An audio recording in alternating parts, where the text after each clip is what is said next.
Hi, everyone. I hope you all had a great week. Welcome to a new month of Communities of Practice Sunday check in session, a half hour of Dharma, reflection, and community connections. If you are a new friend to our community, please accept our wholehearted welcome and know that if you are unsure or have any questions about our practices and topics, we're all here to help. And if you are regular, welcome back. It's customary for people in Australia to begin any meeting by acknowledging the custodians of their land. So in the spirit of reconciliation, I would like to acknowledge the traditional custodians of the land on which we walk and reside, and I pay my respects to the elders, past, present, and emerging. I also acknowledge and pay my respects to the traditional custodians of the various lands on which you stand. A little bit about our check-in sessions. The check-in sessions have been developed by our Communities of Practice team and the entire community with the purpose of developing a reflective practice in response to our changing world. Guided by humanistic Buddhism, we would like to guide each other, cultivate and practices and build memorable friendships. Last month, we had Ms. Aina to walk us through on the 6 paramitas. Thank you, Ms. Aina, for your sharing. Today, our friend Katya will be sharing with us on resistance. Please help me and welcome Katya. Thank you so much, Cindy, and hello, everyone. Again, thank you, Aina, for your beautiful guidance last month. And yeah, hello to everyone wherever you are on this planet. And as Cindy mentioned today, today's topic is on resistance. It's welcoming our resistance as a doorway to freedom.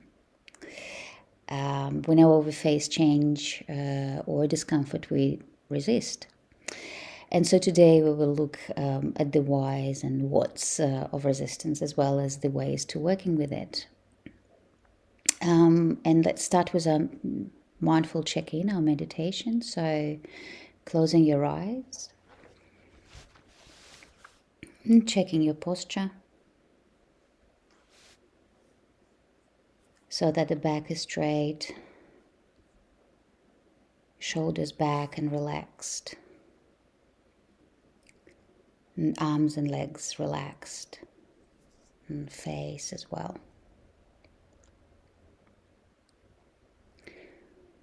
And starting to connect to your breath.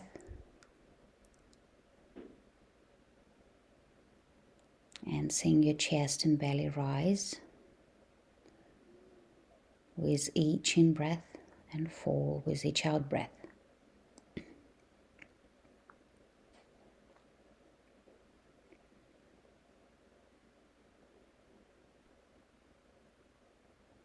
And once connecting to the sense of calm and peace, starting to pay attention to the ways resistance surfaces for you through thoughts, judgments, emotions, or bodily tensions.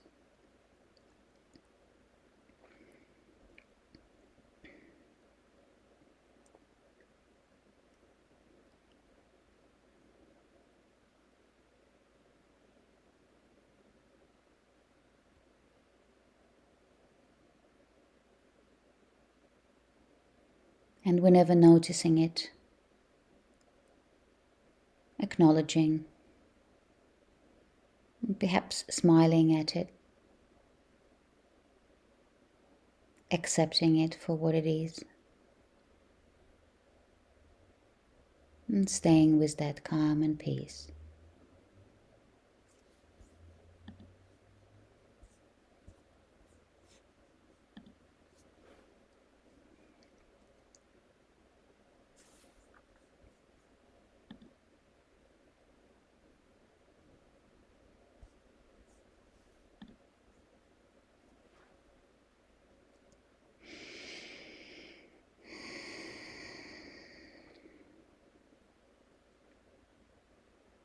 and repeating the process, noticing, acknowledging, accepting.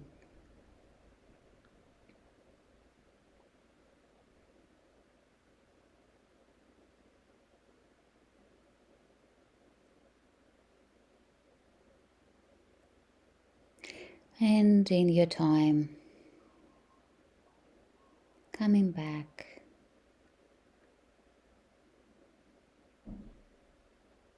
opening your eyes, remaining present.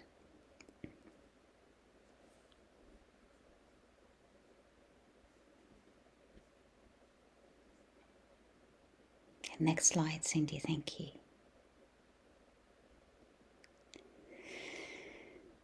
And with the freshness of this experience of ours in meditation, I'm inviting you to stay with how resistance feels and tastes.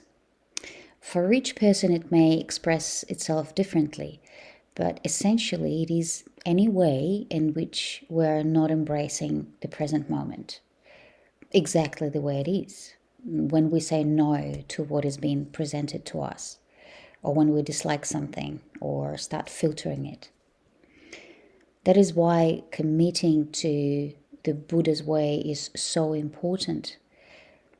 Buddhism aims at radical change when through meditation we aspire to adopt a view of reality fundamentally different from the usual conceptualization of it. And we can expect that it is very challenging to create such a deep change. Working towards it generates strong resistance, even more among those who are fully committed to achieving it. In classical Buddhist texts, resistance is known as the 5 hindrances to enlightenment, and we talked about it already, and also 3 poisons of the mind. For instance, ill will manifests through our resistance of painful experiences. And sloth is when we resist the discomfort of growth, curling within the shrinking comfort zones of boredom and inner sleep. And as its opposite, restlessness and worry may mean that our monkey mind resists calmness and peace, finding these states quite boring. And as for the negative qualities of the mind, like greed or craving, aversion or hatred and anger, and delusion or ignorance, they represent our resistance to the vicissitudes of life. They're the objects of constant eradication during our meditation. Venerable Xing Yun says that meditation means turning off the self that abides in things. He says that to live without abiding means not letting external things determine our happiness, nor the self determine our sadness. It is to live by not resisting, but befriending external circumstances and not clinging to one's own mind. He quotes the verse from the Mahaparinirvana Sutra, the chapter on pure practice. If the mind has no clinging attachments, keeping far removed for all enmity, then be always harmonious and free of struggles, and one will be able to sleep peacefully. He advises to let go of all anger and resentment of the day to have a peaceful sleep. A piece of advice profound in its simplicity, revealing that working on our resistances is a daily task, and also that resentment is at the core of our struggles. Interestingly, I came across an illuminating research study on resistance in Buddhist monks, or not monks, sorry, meditators, which findings corroborated this Buddhist wisdom. This study initially tracked various expressions of resistance in meditators. These expressions included behavioral, like for instance meditating irregularly, or mental when we cannot concentrate, or physiological like fidgeting. The critical value of meditation was demonstrated once again as the more experienced meditators were able to face subtler and more powerful resistant patterns, which involved inability, for example, to face strong feelings of inadequacy, shame, guilt, and so on. Among major findings, the study found that anger was the main motive for resistance. Many were angry at their meditation teachers, fellow students, the practice itself, others at people or situations that had nothing to do with meditation. Yet, the majority of meditators were not aware of how anger affected their resistance. And next, the study looked at how two primary attitudes, acceptance or resentment, affected both how strong resistance was and also how meditators made the progress of meditation practice. An accepting attitude was found to be related to low resistance to meditation, while resentment very high, and very importantly, to low progress in meditation. Strikingly, and as very experienced meditators in the study acknowledged, the change in attitude from resentment to acceptance required a reassessment and redirection of the entire thrust of their lives. So how do we work with resistance with so many challenges presented to us? When resistance expresses itself in any shape or form, we can see it as a gift, an invitation to make a choice between no and yes, between trying to mold my life into my liking or accept it as it is happening to me now. The Tibetan Buddhist teacher Pema Chodron calls it welcoming the unwelcome and advises to stay with our emotional reactions without the storyline as we lean towards the discomforts of life. And the questions, therefore, for today are: what, why, and how do you resist? What are your strategies for working with resistance?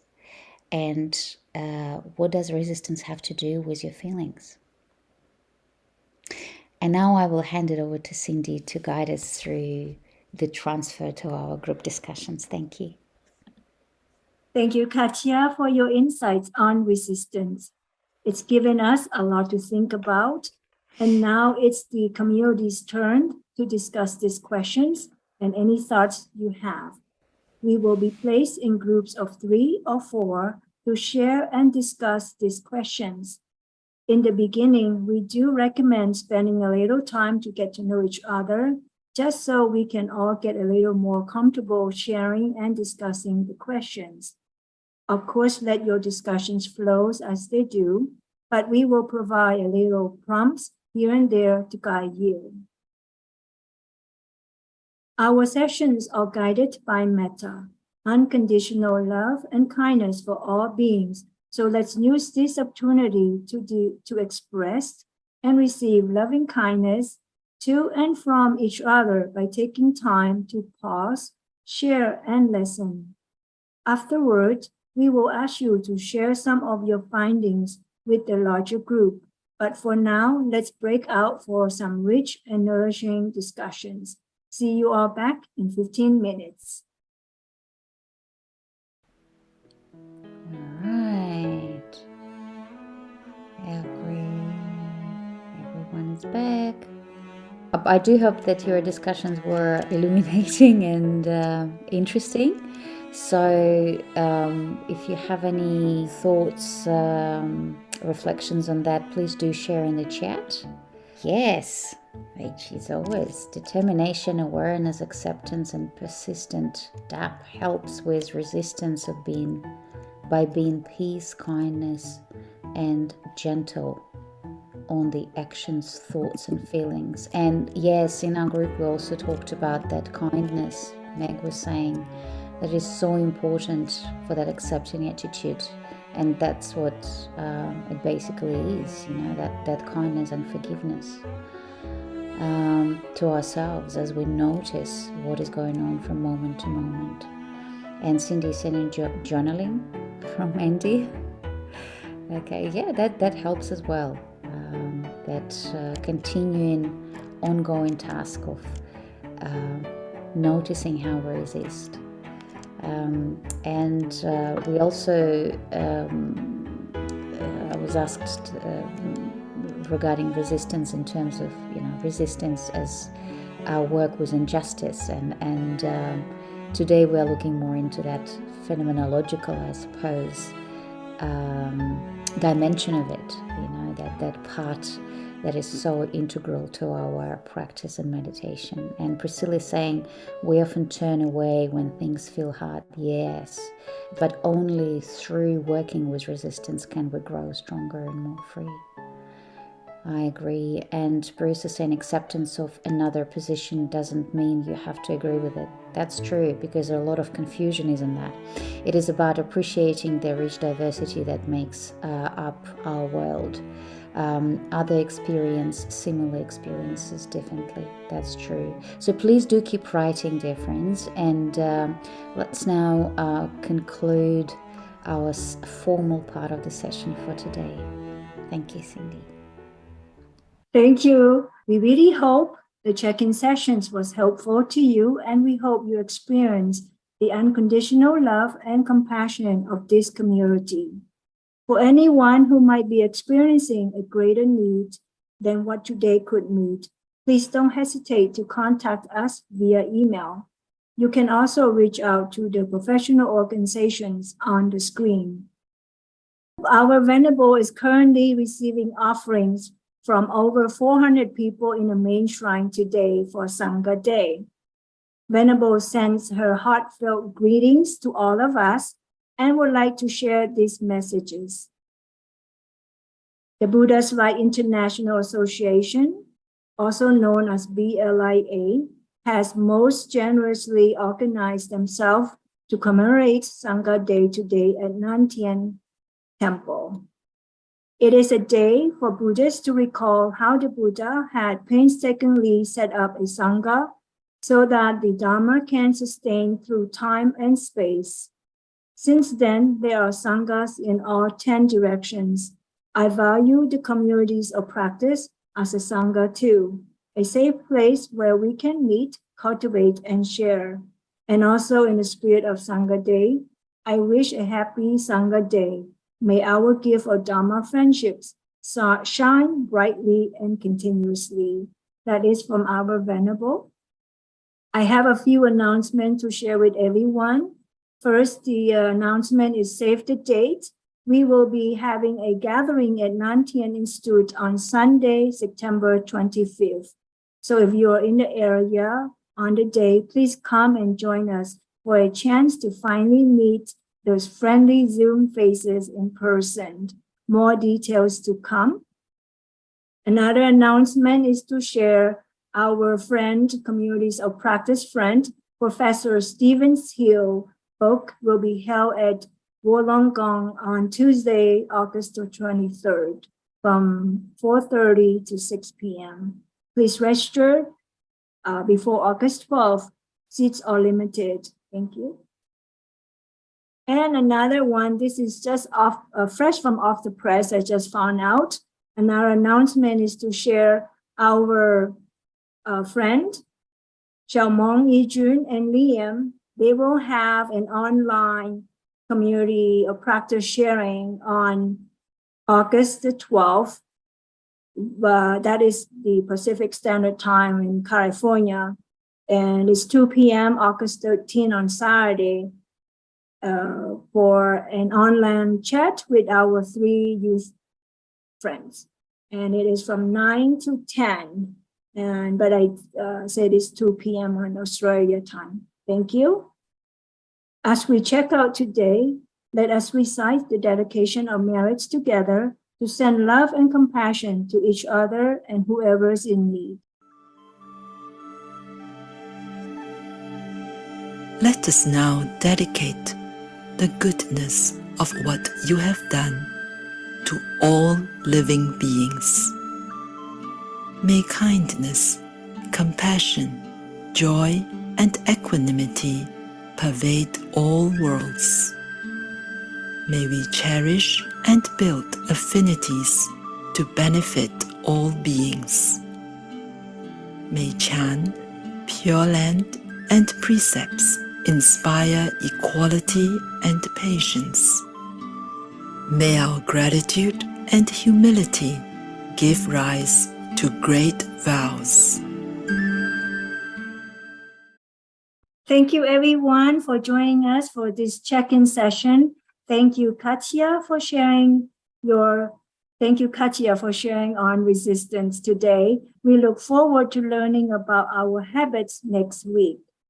We will now continue with our usual post-check-in discussions, so please stay around for the next half an hour or so if you have time.